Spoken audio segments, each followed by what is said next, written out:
ค่อยๆยังงามเงินดอกไม้เป็นบานยามเศร้าส่งกลิ่นหอมมาโอ้สาวน้อยงามดังยอดดวงมาลาสมหาสมปรารถนา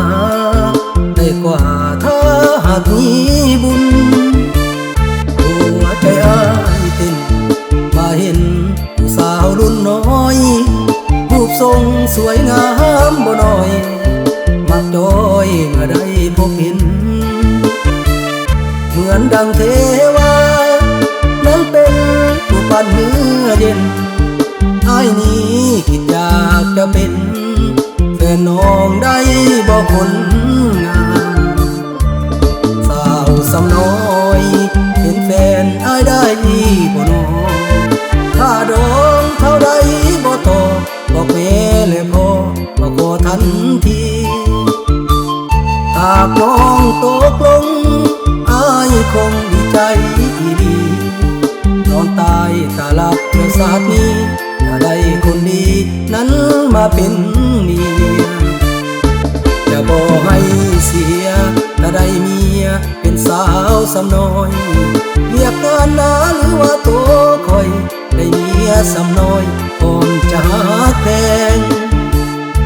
บอกว่าตอนเศร้าตอนบ่ายหรือว่าตอนแลงจะขอเอาใจคำแพงทุกเศร้าทุกแดงจนน้องพอใจ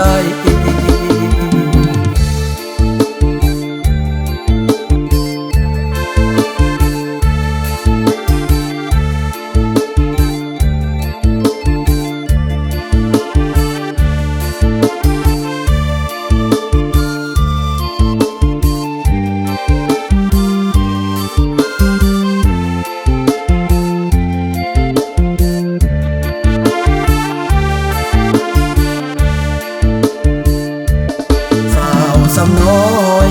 เป็นแฟนอ้ายได้บ่น้อค่าดองเท่าใดบ่ต่อบอกแม่และพ่อมาขอทันทีหากน้องตกลง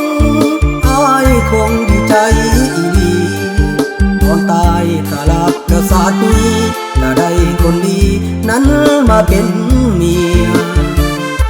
อย่าบอกให้เสียถ้าได้เมียเป็นสาวสำน้อยเรียกงานนักหรือว่าโตคอยได้เมียสำน้อยก่อนจะหาแพง